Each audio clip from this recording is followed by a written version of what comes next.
오늘 이 시간에는 내가 목마르다라는 제목으로 하나님 말씀 증거하도록 하겠습니다.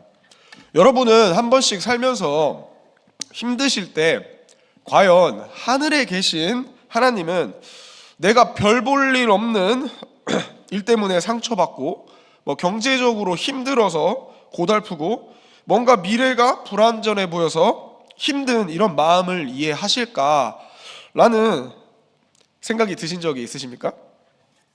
물론 이제 하나님은 전능하시기 때문에 모르시진 않으시겠지만 과연 나와 비슷한 고통을 실제로 겪어보지 못하신 분이 나의 고통과 힘듦을 진실로 이해할 수 있으실까라는 생각이 살면서 지치고 힘들 때 한 번은 들 수 있다고 생각합니다.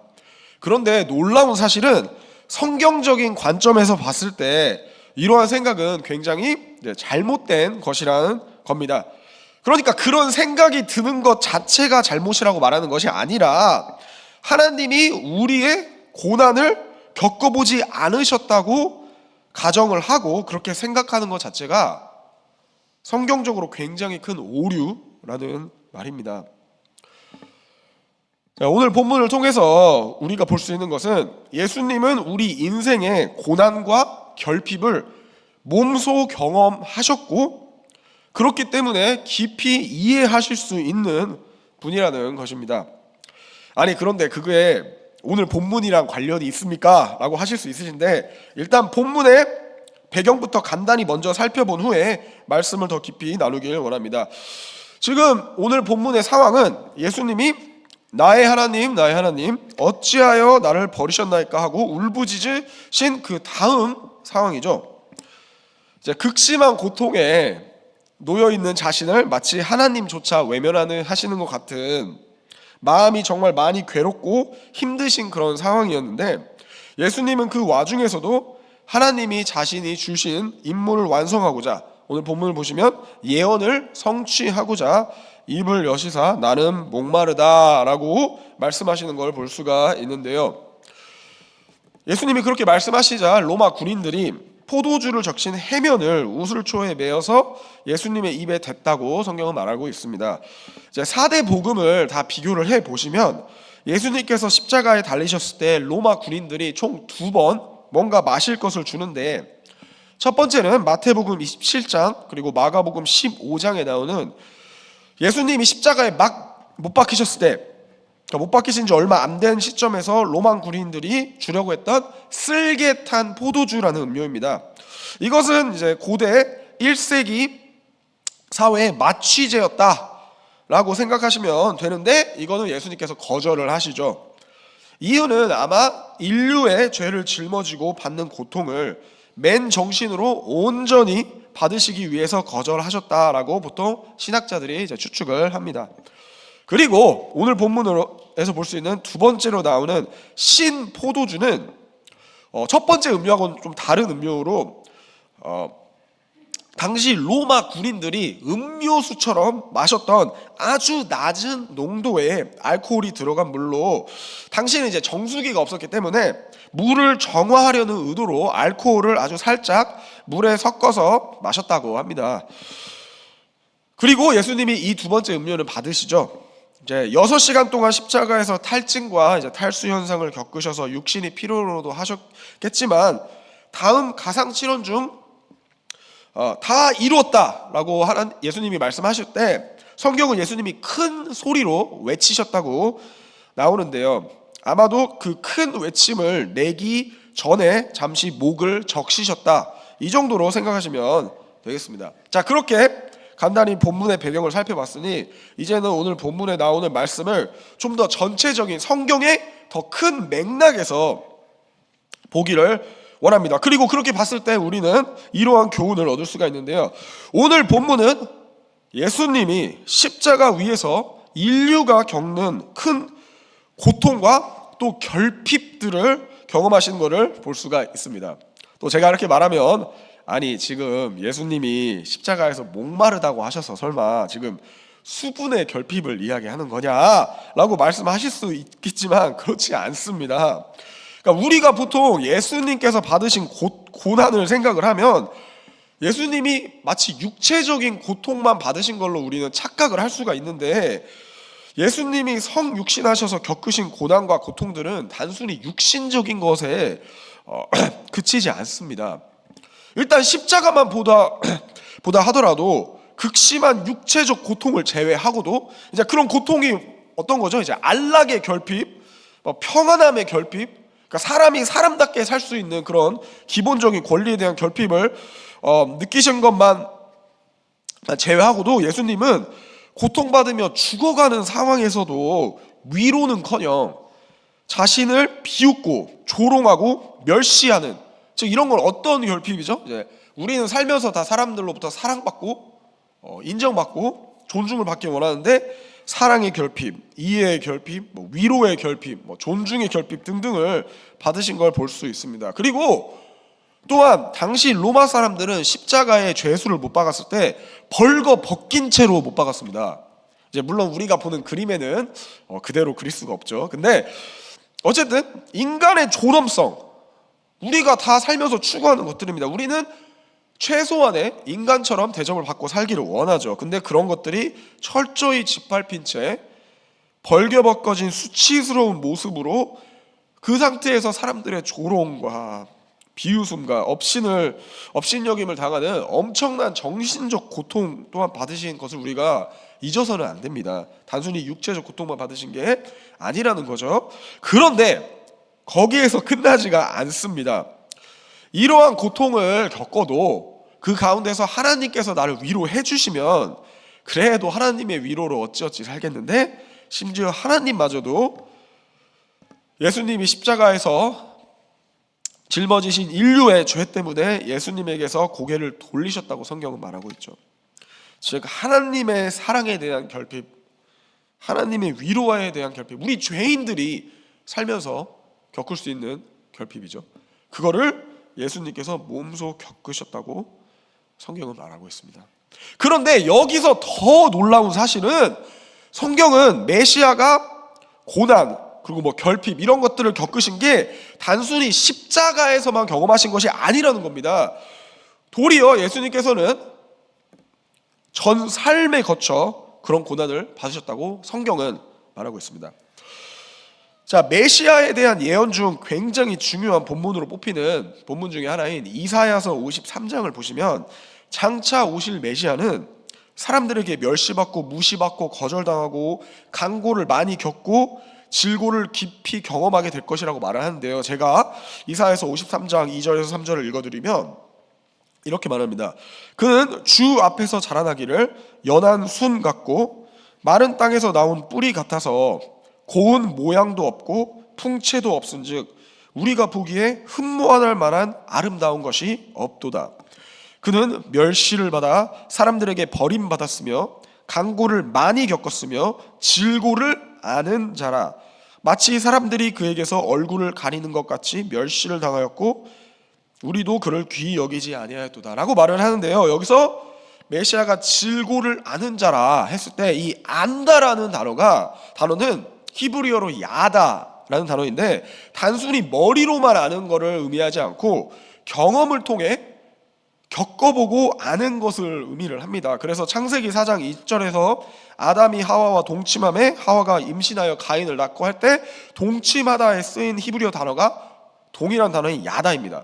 그러니까 단순히 머리로 아는 것이 아니라 경험적으로 아주 친밀하게 아는 것을 말하는 단어인데요, 아주 놀랍게도 성경은 이사야서 53장은 장차 오실 메시아가 질고, 이제 영어 성경으로는 grief, 깊은 슬픔이라고 번역을 했는데요, 한글은 병질, 그 다음에 쓸고 해서 질고입니다. 이거를 체험적으로 겪어봐서 그냥 아이고 힘들겠네 하고 이렇게 빈말로 위로하는 수준이 아니라, 야 나도 그 힘듦을 내가 안다, 나도 겪어봤다, 나도 네가 뭐 때문에 지금 눈물을 흘리고 뭐 때문에 힘들어하는지 내가 겪어봐서 알고 있다 라고 말할 수 있을 수준으로 깊이 경험하고 야다, 경험해서 알 것이다 라고 성경은 말하고 있는 겁니다.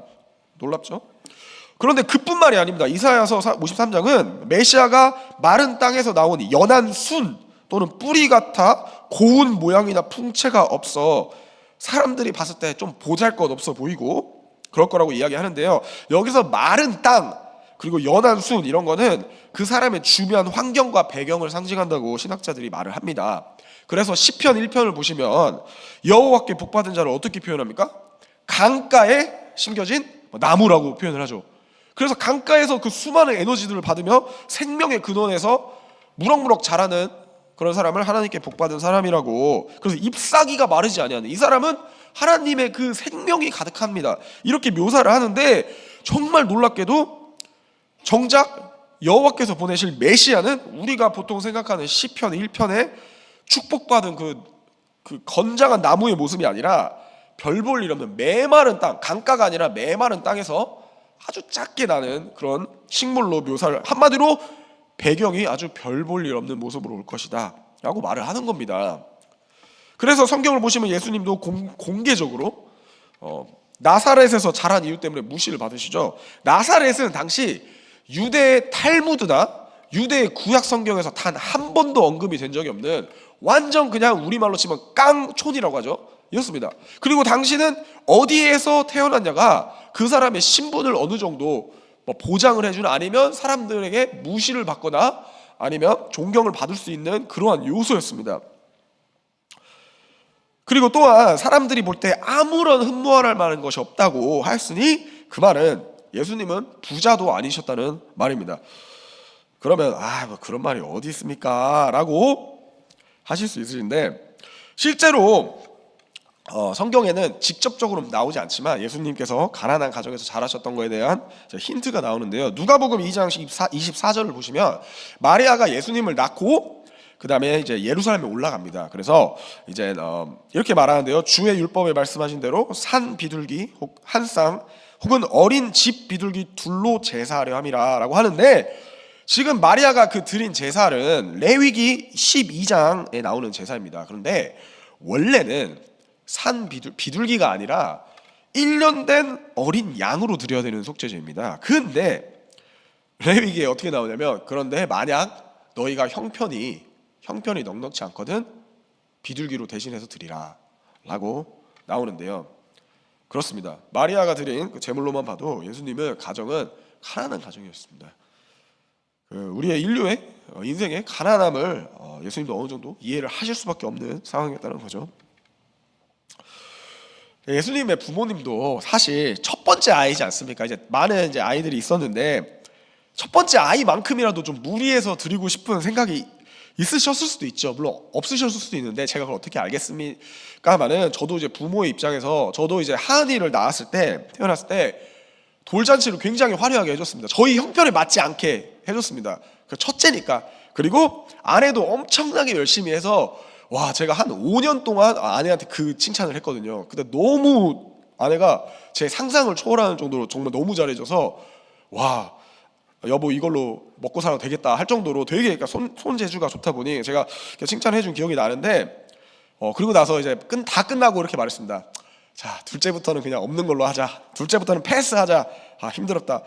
그래도 첫째니까 해주고 싶어서 그렇게 했죠. 그런데 예수님의 부모님은 예수님이 태어나셨을 때 물론 그런 마음이 드셨을 수도 있죠. 그래도 첫째, 우리가 좀 어렵지만 첫째라도 1년 된 양으로 원래 드려야 되는 걸로 드리자 하실 수 있었는데, 그것조차 할 수 없는 상황인 것으로 이렇게 보이죠.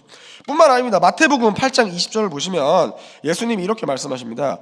예수께서 이르시되 여우도 굴이 있고 공중의 새도 거처가 있으되 인자는 머리 둘 곳이 없다라고 하시는데요. 이게 무슨 말이냐면, 예수님은 자신의 소유로 된 집 또는 장막 하나 소유하지 않으셨다는 말씀입니다. 장막 텐트죠. 그래서 성경을 자세히 보시면 예수님이 가버나움에 있는 베드로의 집이나 또는 베다니에 있는 마르다, 마리아, 나사로의 집에 머무르시는 기록은 있지만, 예수님이 나사렛에 있는 부모님의 집을 제외하고는 다른 곳에서 주무시는 기록이 단 하나도 없습니다. 오히려 사역이 끝나면 어디로 가십니까? 산으로 가세요. 물론 기도하러 가신 거죠 이렇게 생각하실 수도 있죠. 네, 실제로 기도하셨고요. 그런데 기록이 다른 집에서 잔 기록이 없는 거는 그것 또한 이상한 일이죠. 그리고 예수님이 무엇보다 직접 본인 입으로 여우도 굴이 있고 참새도 둥지가 있대 나는 머리 둘 곳이 없다라고 말씀을 하셨습니다. 그렇죠. 이 살면서 그 삶이 겪는 결핍들을 예수님은 직접 겪으셨다고 성경은 말하고 있는 겁니다. 그런데 마지막으로 더 있지만 마지막으로 하나만 더 말하고 지나가자면 마태복음 17장 24절 27절을 보시면 어떤 사람이 예수님은 왜 세금을 내지 않으시냐라고 이렇게 따집니다. 당시 세금이 반세겔인데요. 예수님이 어떻게 하십니까? 베드로에게 바다에 가서 낚시를 해서 먼저 떠오르는 고기의 입을 열면 돈 세겔이 있을 거니 그걸로 너와 내 몫의 세금을 내라 라고 하시는 걸 볼 수가 있는데요. 당시 반세겔이 현재 경제를 고려했을 때 해도 한화로 15만 7천 원이라고 합니다. 그러니까 내기는 조금 아까울 수는 있는데 절대 부담되는 돈이 아니죠. 그러니까 현재 경제를 고려해서 환산했을 때. 그런데 예수님은 수중에 그러한 돈도 없으셨다고 성경은 말하고 있죠. 그래서 하나님의 기적을 의지하셨습니다. 마지막 만찬도 예수님이 주머니에 꺼내서 내셨습니까? 아니죠. 그냥 어디 가서 거기서 주가 쓰시겠다 하라 하면 그냥 공짜로 주겠다고 해서 그렇게 해서 했죠. 나귀도 그렇고요. 예수님은 이렇게 경제적인 부요함이 없으셨고 하나님을 나날이 이렇게 의지하는 삶을 몸소 사셨던 겁니다. 이게 이제 목회자로서는 굉장히 많은 위로가 되는 말씀인데요. 자, 그럼 말씀을 이제 맺도록 하겠습니다. 예전에 제가 한 예화를 들은 적이 있습니다. 한 선교사님이 계셨는데 이제 주님께 충성하며 이제 사역하다가 선교지에서 이제 아내를 잃습니다. 그래서 엄청난 슬픔과 비탄에 빠지고 어쩌다가 이제 귀국을 해서 선교사들의 모임에 가게 됐는데 아직도 슬픔에서 헤어나오지 못한 상태였습니다. 그런데 그때 갑자기 어떤 선교사님이 아무 말 없이 이 선교사님을 끌어안고 엉엉 울기 시작했다고 합니다. 그래서 이게 무슨 일이냐 할 수 있는데 알고 보니 그 선교사님도 동일하게 선교지에서 사랑하는 아내를 떠나 보내셨던 그런 슬픔과 고통을 겪으셨던 분이었다고 합니다. 그래서 그렇게 껴안고 둘이 엉엉 울었다는 이야기인데요. 여러분, 예수님은 여러분의 고통을 머리로만 아시는 분이 전혀 아니라고 성경은 말하고 있습니다. 질고를 아는 자라. 머리로만 아는 게 아니라 그래 많이 힘들겠구나, 아이고 어떡해, 이게 아니라 여러분을 안아주시면서 지금 예화처럼 나도 알고 있다, 나도 가난했다, 나도 힘들었다, 나도 사람들이 무시했다, 사람들이 멸시했다, 사람들이 거절했다, 사람들이 날 천대했다, 사람들이 로마 군인들이 나를 집단 폭행했다, 날 뺨을 때렸다, 나를 벌거벗긴 후에 나무에 매달고 나를 조롱하고 인간이 아닌 무슨 벌레 취급을 했다. 그래서 물론 그 정도까지는 아니지만 우리가 그 정도까지 겪진 않지 않습니까? 솔직히 말하면 인생 살면서 네가 받는 상처도 내가 잘 알고 있다. 너보다 더 잘 알면 몰라도 네가 내가 네 고통을 모른다고 생각하는 거는 사실이 아니다 라고 같이 안아주셔서 같이 울어주실 수 있는 분이라고 성경은 말하고 있습니다. 너무 놀라운 말씀이죠. 이런 왕이 어디 있습니까? 그렇죠? 우리는 가진 자는 더 갖고 싶어하고 그러지 않습니까? 앤드류 카네기가 죽으면서 그 엄청난 돈을 가지고 있는데도 죽으면서 한 말이 조금만 더 하면서 죽었다고 하지 않습니까? 사람은 그게 우리의 일반적인 모습인데 가지면 그냥 절대적으로 그걸 유지하고 싶고 더 가지고 싶은 게 사람인데 예수님은 다 가지신 자의 위치에서 아무것도 없는 인생의 위치로 오셔서 우리의 고난을 겪으셨습니다. 우리의 고난을 직접 겪으신 거죠. 이 놀라운 사실을 기억하고 우리가 삶에서 힘든 일이 있을 때마다 하나님 예수님을 의지하며 예수님의 고난을 묵상하며 그걸로 위안을 얻으시고 예수님을 의지하며 살아가시는 복된 성도님들이 되시기를 주님의 이름으로 축원합니다. 아멘.